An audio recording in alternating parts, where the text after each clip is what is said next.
गुजरात चुनाव में जितने बड़े सियासी दावे हैं उतना ही अहम हो जाता है एम फैक्टर। उतना ही महत्व गुजरात की उस जगह का है जहां से सत्ता का आशीर्वाद मिलता है। जी हम बात कर रहे हैं सोमनाथ की, उस सोमनाथ की जहां से 90 के दशक में बीजेपी की भगवा रथ यात्रा शुरू हुई थी और जहां से भगवा दल ने देश में राम लहर और सत्ता का शंखनाद किया था। लेकिन क्या 24 बरसों से गुजरात की सत्ता पर लगातार काबिज बीजेपी के लिए इस बार गुजरात को जीत पाना उतना ही आसान होने वाला है? सोमनाथ के भाईजान इस बार गुजरात में किसका काम बनाने वाले हैं, यानी कि किसका राज तिलक करने जा रहे हैं? एम फैक्टर का ये एपिसोड देखिए सीधे सोमनाथ से।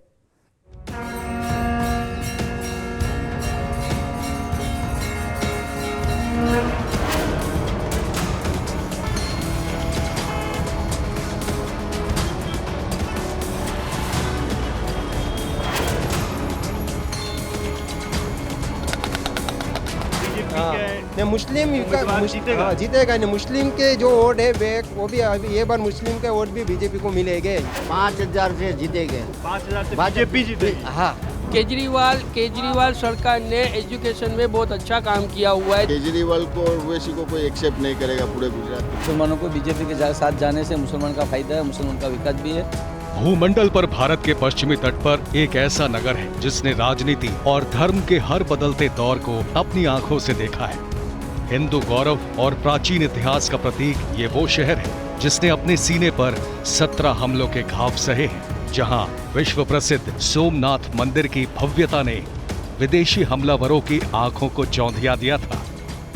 इस महान मंदिर को कई बार लूटने और तहस नहस करने की कोशिश की गई, लेकिन सोमनाथ का मंदिर आज भी अडिग है और उसके शिखर पर 27 फीट का भगवा हरदम लहराता रहता है। ये अरब सागर की लहरें हैं। ये अरब सागर की लहरें भारत के सौराष्ट्र के तट को छूती हैं, यानी गुजरात के तटीय इलाकों को छूती हैं। लेकिन ये जो लहरें हैं आप देख रहे हैं, दरअसल ये लहरें भारत के हृदय को छूती हैं, क्योंकि ये सोमनाथ मंदिर को छूती हैं। जी हां, मेरे पीछे आप देख रहे हैं 12 ज्योतिर्लिंगों में से एक और सबसे प्रथम सोमनाथ। वो सोमनाथ जिसका भारत के पौराणिक, धार्मिक, राजनीतिक समाज में जबरदस्त महत्व रहा है। हर तरीके से सोमनाथ भारत का एक केंद्र रहा है। और भारत की राजनीति की बात करें तो 90 के दशक में जब बीजेपी को भारत में अपने जनाधार का विस्तार करना था तो आडवाणी की रथ यात्रा यहीं से प्रारंभ हुई थी। आज भी गुजरात में जब चुनाव की बात आती है तब भी इस मंदिर के स्थान की महत्ता रहती है, क्योंकि हर नेता यहां आता है और भगवान सोमनाथ का आशीर्वाद प्राप्त करके चुनावी रण में उतरता है। गुजरात में ये समय चुनाव का है, इसलिए गिर सोमनाथ में भी इसकी गूंज सुनाई दे रही है। लेकिन एम फैक्टर में गिर सोमनाथ का चुनावी मिजाज समझने से पहले ये बताना भी जरूरी है कि जिस शहर में पृथ्वी का पहला ज्योतिर्लिंग माना जाता है, उसी जगह से हिंदुस्तान में पहली बार गजवाए हिंद का नारा भी गूंजा था। इसके बावजूद सोमनाथ में हिंदू और मुसलमान मिलजुल कर रहते हैं। लेकिन क्या यही एकता चुनाव के समय भी बनी रहेगी? सोमनाथ के मुस्लिम बहुल इलाकों में इसकी पहली गूंज सुनाई दी। इस बार का चुनाव जो है सोमनाथ का, आप लोग देख रहे हैं, मुस्लिम समाज देख रहा है, क्या इक्वेशन बन रहा है, किसकी तरफ आप लोगों का झुकाव दिख रहा है? इसमें क्या है कि हमारे यहाँ जो लघुमती समाज है प्योर, इसके आगे जो विधायक थे कांग्रेस के थे, दूसरा कोई उम्मीदवार नहीं था, तो संपूर्ण उसमें था। अभी आप आए तो आप में बढ़ जाएंगे तो सीधा फायदा भाजपा को है। नहीं, आप कह रहे हैं कि आम आदमी पार्टी के आने से भाजपा को फायदा हो। वो लड़ तो बीजेपी से रहे हैं, वो कह रहे हैं कि हम बीजेपी को हराने के लिए आए हैं। वो भी भाजपा की बी टीम है। बी टीम कह रहे हैं। सही है, केजरीवाल को बी टीम कह रहे हैं। अभी देखते हैं क्या होता है। गुजरात में दूसरा कोई अभी तक पक्ष आया ही नहीं है, दो ही पक्ष, कांग्रेस और भाजपा। हमारे प्रोग्राम का नाम है एम फैक्टर। एम में बहुत सारी चीज़ें हैं। एम में मोदी भी है, एम में महंगाई का मुद्दा है, मुस्लिमों का मुद्दा है, बहुत सारे मुद्दे हैं। तो महंगाई का तो मुद्दा बड़ा है। महंगाई है, बेकारी भी इतनी है। देखो आज बेकारी, तुम जो भी जगह जाओ तो बेकारी है। कोई धंधा रोजगार कह रहे हैं कि सोमनाथ में महंगाई का भी मुद्दा है, सड़कों का मुद्दा है, ये सारे मुद्दे हैं क्या? हर जगह मुद्दे हैं। आपका नाम मैं पूछना भूल मेरा नाम अदनान तुर्क है। महंगाई के मुद्दे तो पूरे इंडिया में हैं। गुजरात में भी ये चुनाव में असर पड़ेगा मिडिल क्लास फैमिलीज़ को, क्योंकि कोरोना के बाद जो बेरोजगारी बढ़ी है वो हर वर्ग को परेशानी में डाल दिया। मैं ऐसा बोल रहा हूँ कि ये बार तो इन्हें बीजेपी को लाना चाहिए। अच्छा, हाँ, क्योंकि इतने साल से मुस्लिम लोगों का कांग्रेस ने उपयोगी ही किया है। आज के बाद ये उपयोग मतलब इस्तेमाल यूज करके फेंक दिया। देखो ये विमल भाई ने आज हमारा एरिया देखो तुम पीछे जाके, ये कॉलोनी गामरे विस्तार मुस्लिम इलाकों का कुछ विकास ही नहीं हुआ है।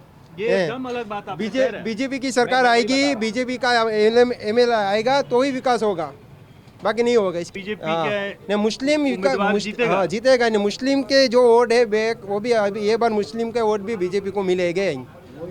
ये बार बीजेपी की सरकार ही रहेगी, अभी से पूरी सीटें आएगी। ने ऐसा नहीं कि मैं बीजेपी की तरफ ही बोल रहा हूँ, जो बोल रहा है, जो फैक्ट बोल रहे हैं, ये ये कह रहे हैं। मोरबी का बोला है, कुदरती होनारत को कोई नहीं डाल सकता है।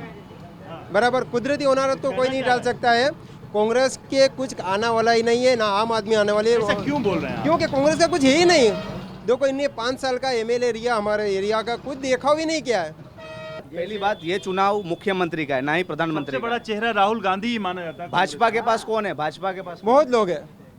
सबसे पहले तो हमारा प्रधानमंत्री है ना, कुछ करते हैं ना। वो सीएम बनेंगे। सीएम नहीं बनेंगे, उनका अपना लेकिन प्रदेश है। उसका ना, वो सीएम बनेंगे। हमको तो बस एक ही चाहिए, हमारे विकास, हमारे एरिया का विकास होने चाहिए, मुस्लिम का विकास होना चाहिए। नहीं, असल में तो क्या है कि भाजपा के साथ में जो रहने से भी फायदा जो है कि वो विकास का काम हो ही गया। बाकी अभी तक कांग्रेस की सरकार में नहीं हुआ था ना, ये अभी हमारा विकास का काम होता है, अभी चालू हुआ है। लेकिन कुल मिला के मुझे ऐसा लगता है बहुत इंटरेस्टिंग और टफ फाइट होने वाली है। मुस्लिम बिरादरी ये बार बीजेपी को वोट दे के जिताएंगे नहीं जिताएंगे। टिके हुए अपनी बात पे। लोकशाही है यार। मुस्लिमों का विकास करना। सर एक मिनट, हमारा जो आंकड़ा है वो देखिए, 5-7 हजार आपने से कितना आंकड़ा दिया जीतेगा, है? 5,000 से जीतेंगे। 5,000 से भाजपा बीजेपी जीतेगी। हाँ, छोटी सी बहस थी, बहुत छोटे एक चौराहे पे, लेकिन सारी बड़ी बातें गुजरात की राजनीति की यहाँ हो गई और ये भी दिख गया कि कहीं कहीं मतों में अंतर है, लेकिन विकास के मुद्दे पर सब एक हैं कि भाई कैंडिडेट वही जीते जो डेवलपमेंट करे। अब देखना होगा कि इस जगह पर, सोमनाथ के इस चौराहे पर, क्या नाम था चौराहे का? मेरा हासिम भाई, नहीं, चौराहे का नाम इस सोमनाथ चौकी, सोमनाथ टॉकीज पर हम जहां पर ये बहस कर रहे हैं, देखना होगा कि यहाँ के मतदाता आखिरकार किसके पक्ष में अपना वोट डालते हैं, बीजेपी के पक्ष में या कांग्रेस के पक्ष में, या फिर एक जो बीच में नया ऑप्शन आ गया आम आदमी पार्टी, उसके पक्ष में।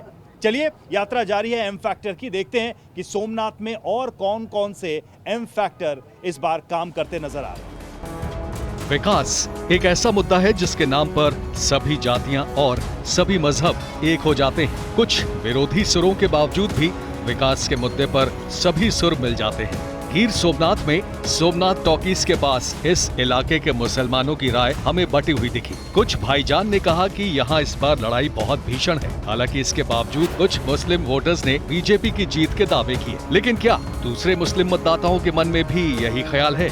इस सवाल का जवाब हमें एक चाय की दुकान पर मिला। चाय पर चर्चा, चाय पर चुनावी चर्चा, ये गुजरात से ही निकला था। और देखिए, हम चाय की दुकान पे भी हैं, हम मुस्लिम समाज के बीच में हैं, एम फैक्टर की यात्रा चल रही है और अलग अलग लोगों से हम राय ले रहे हैं। कुछ लोगों ने कहा कि हम भी बात करना चाहते, तो हम उनके पास आ गए और उनसे भी हम ये चर्चा करेंगे। आप कह रहे थे आपकी हिंदी अच्छी है? बहुत अच्छी है। सही बोलते हैं? सही बोल। सही बताइए, सही बताइए कि इस बार क्या है सोमनाथ में, कौन जीत रहा है? सोमनाथ में तो सर जी अभी तो दोनों 25-25% है, 50-50% है। 50-50 दोनों कौन? दोनों मतलब भाजपा और ये आम केजरीवाल और भाजपा। कांग्रेस को कहाँ ले गए? कांग्रेस का तो कोई, कांग्रेस तो यहाँ जीतती रही है। कांग्रेस जीतती रही है, लेकिन गढ़ तो उसी का है। घर तो इसी का ही है, कांग्रेस का ही है, मगर वो भी नहीं जीत रही है। तो ये आम आदमी पार्टी को क्यों बोल रहे हैं कि तो आम पार्टी अभी जीतने वाली है। आम पार्टी का कुछ चांस है थोड़ा। क्या ऐसा है कि यहाँ पे ये सोमनाथ टॉकीज का इलाका है ना, यहाँ पे जो वो फ्री बिजली पानी वाला है उसकी वजह से आप लोग का झुकाव है?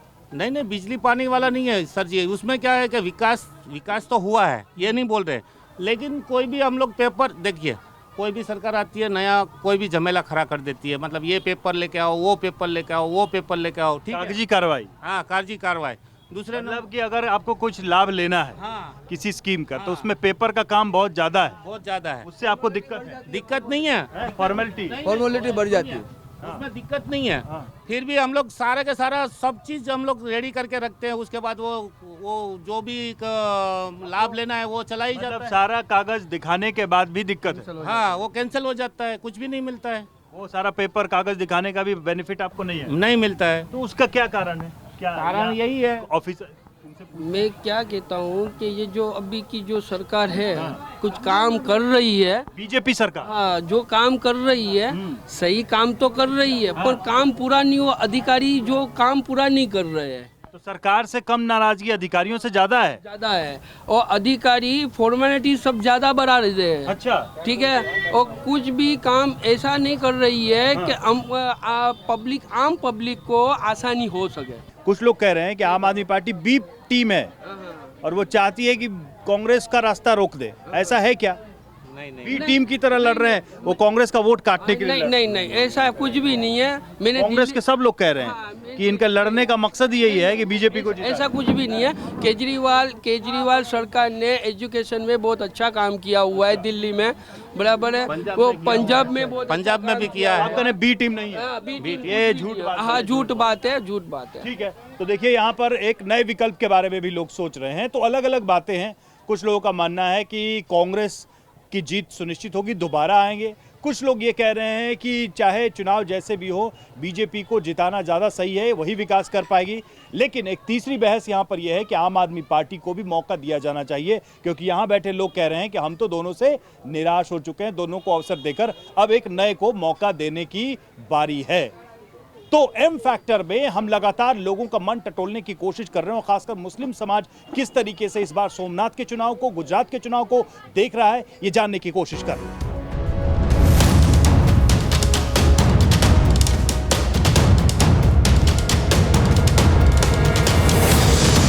गिर सोमनाथ का चुनावी धर्म कांटा इस बार काफी उलझा हुआ नजर आ रहा है। इस बार किसकी जीत होगी ये किसी को भी समझ नहीं आ रहा।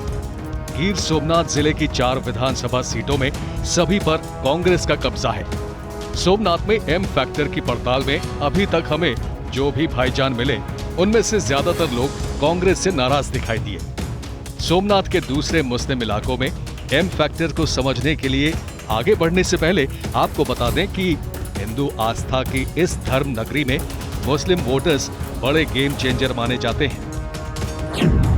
गिर सोमनाथ में 86% हिंदू वोटर हैं, वहीं मुस्लिम मतदाताओं की आबादी 14% है।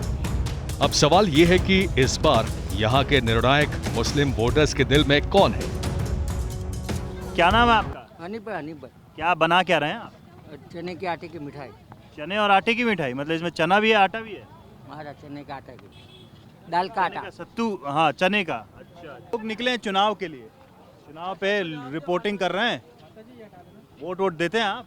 हाँ देंगे मोड़। अच्छा, तो क्या देख के दे रहे हैं इस बार वोट? आप बोलेंगे कि कैसा अच्छा लगेगा वो आदमी को। अरे मैं थोड़ी बोलूंगा, आप डिसाइड करेंगे। आपको अच्छा लगेगा ऐसा देंगे हम। आपको जो सही लगेगा वो देंगे। हाँ, तो इस बार क्या लग रहा है? और आप आए ऐसे हम दे देंगे, हमारे दिल में पब्लिक है कि चल क्या रहा है इधर सोमनाथ में?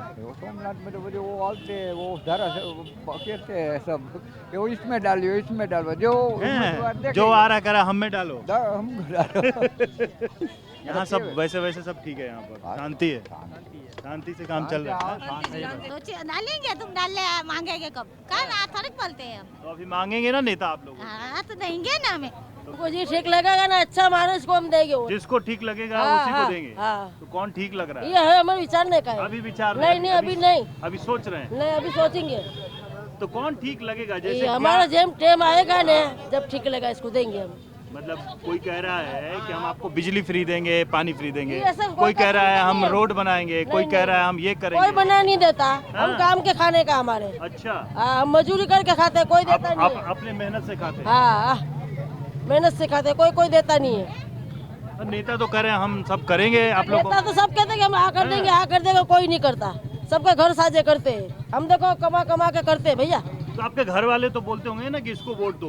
नहीं, हमारे घर वाले नहीं कहीं खबर पड़ती इसको। हाँ, नहीं नहीं। अरे क्या बोल रही है? घर वालों को खबर ही नहीं पड़ती। नहीं, नहीं। अपना वोट आप डाल के आती है। हाँ, अरे तो क्या बात हमारा है। मन से डालेगा। एकदम मन से डालती हैं। सही बोल रही है? हाँ, सही। बोल रही है। आपका नाम क्या है? आपका नाम क्या है? सबना शबाना जी सही बोल रही है? हाँ, सही बोलते हैं। अपने मन से डालते हैं। हाँ। सोमनाथ में अभी तक जो चुनावी गूंज सुनाई दे रही है वो सिर्फ ट्रेलर है, लेकिन क्लाइमेक्स में अभी वक्त है जो 8 दिसंबर को ही दिखेगा। इस बीच गिर सोमनाथ में घूमते हुए हमें एम फैक्टर में एक ऐसा टर्निंग पॉइंट दिखाई दिया जिसने गुजरात की वो पिक्चर दिखाई जिसके शाहकार साइलेंट वोटर माने जाते हैं। तो क्या इन वोटर्स ने सोमनाथ और गुजरात को लेकर कैमरे पर कोई भविष्यवाणी की? तो सोमनाथ में हम लगातार लोगों के बीच जा रहे हैं, मुस्लिम समाज के लोगों के बीच जा रहे हैं, क्योंकि सोमनाथ में ये एम फैक्टर बहुत ही प्रभावी है। उनसे ही सीधे सीधे हम चुनाव से जुड़े सवाल पूछेंगे और सोमनाथ में इस बार क्या रहने वाला है ये भी हम पूछेंगे। क्या है सोमनाथ में एम फैक्टर? मैं मुस्लिम समाज के लोगों से मिल रहा हूं, अलग अलग लोगों की राय है। कोई कहता है कांग्रेस का गढ़ है, अब कोई कह रहा है कि आम आदमी पार्टी आने वाली है, कोई कह रहा है कि आएगा तो मोदी। वो बात सही है, मोदी साहब ही आने वाले हैं। 125 सीटें फाइनल हो चुकी है, ऐसा कि 125 सीटें आएगी। 25 सीट आपको मिलेगी, 25 सीट कांग्रेस को मिलेगी, 7 सीटें तो अन्य लोगों को मिलेगी। नहीं वो तो ठीक है, वो तो क्या होगा तो जनता सुनाएगी, लेकिन मेरा सवाल आपसे यही है कि ऐसी कौन सी चीज़ें हैं जिससे आप मोदी से प्रभावित लगते हैं, आप बीजेपी से प्रभावित लगते हैं? क्योंकि हम अलग अलग लोगों से राय ले रहे हैं।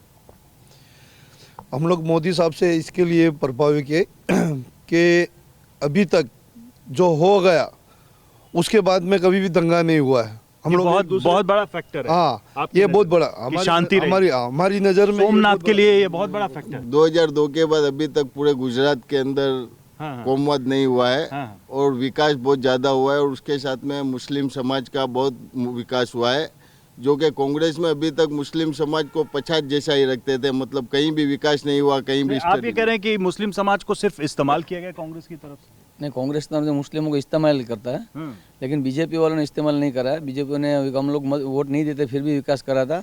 फिर लोग हम मुस्लिम लोगों ने विचारा कि भाई मोदी साहब को वोट दो। तो मैं एकदम डायरेक्ट आपसे सवाल को, आप गाँव से जुड़े हुए आदमी हैं, ठीक है।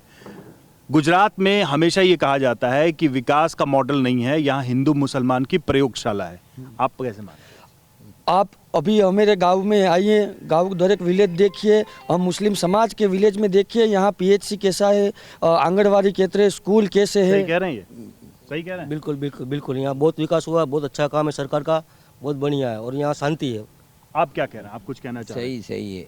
विकास की बात हो रही है तो विकास बड़ा मुद्दा है कि विकास बहुत अच्छी तरह से होता है। सुनी जाती है आप लोगों की बात? नहीं, देखी भी जाती है। तो ये सारी चीज़ें हैं। मैं एक सवाल आपसे करना चाह रहा था, ये विकास की बात हो रही है यहाँ पर, लेकिन अब एक और चीज़ आ रही है कि जनता को हम फ्री बिजली पानी देंगे। आम आदमी पार्टी ओवैसी साहब आते हैं, वो कहते हैं मुसलमानों को तो बद से बदतर हालत में गुजरात में रखा गया है। मुसलमानों को भड़काने वाली बात है कि वो मोदी साहब को मतलब वोट नहीं दे, वो मतलब ऐसी बात करना चाहते हैं कि मुस्लिम एक तरफ हो जाए, लेकिन क्या है कि भाजपा के लिए ये दफ़ा मुसलमानों को ज़्यादा मतलब अच्छा रहेगा। और उसमें मुस्लिम को क्या फ्री बिजली पानी नहीं चाहिए होगा? नहीं, फिर उसे भी हम लोग जकात निकालने वाले हैं, खाने वाले नहीं है मुसलमान। अच्छा। तो वो तो सब रेवड़ी, हाँ, वो उसका एक एजेंडा है, फ्री की रेवड़ी। न तो कोई केजरीवाल को एक्सेप्ट करेगा मुस्लिम समाज, न ओवैसी। कहा जाता है वो बी टीम है, कांग्रेस वाले कहते हैं कि बीजेपी की बी टीम है, वो कांग्रेस को हराने के लिए। नहीं, ऐसा नहीं है, लेकिन फिर भी हम लोग केजरीवाल को और ओवैसी को कोई एक्सेप्ट नहीं करेगा पूरे गुजरात के मुसलमान। एक बात के 70 साल तक कांग्रेस ने मनमानी की, जो कुछ भी हुआ मुस्लिम को, उसने कोई पग भर आदमी रहता था तो उसको दारू का धंधा करवा दिया, उसको जुगार का धंधा करवा दिया। कि सही रास्ते पे नहीं लाए, एजुकेशन नहीं दिया, कुछ भी नहीं दिया। अभी तक जो कुछ भी किया तो दारू जुगार वही धंधे में ठीक है, तो इसी कमेंट के साथ या IPS IAS अधिकारी सब मुसलमान के अंदर बने हैं सब। बिल्कुल, देखिए यहाँ पर डेवलपमेंट की चाह है, भूख है, और यही वजह है कि यहाँ पर जो लोग मौजूद हैं उनका मानना यही है कि हमें बीजेपी के साथ जाना है, हमें नरेंद्र मोदी के विकास मॉडल पर विश्वास है। ये विश्वास चुनाव में कितना आगे बढ़ता है, सोमनाथ में मुस्लिम समाज की तरफ से किसके समर्थन में वोट डाला जाता है, इस पर तो हमारी नज़र बनी हुई है, पूरे गुजरात पर नज़र बनी हुई है। तो सोमनाथ से एम फैक्टर में आज इतना ही। विजय निशांत के साथ रवि मिश्रा, सोमनाथ।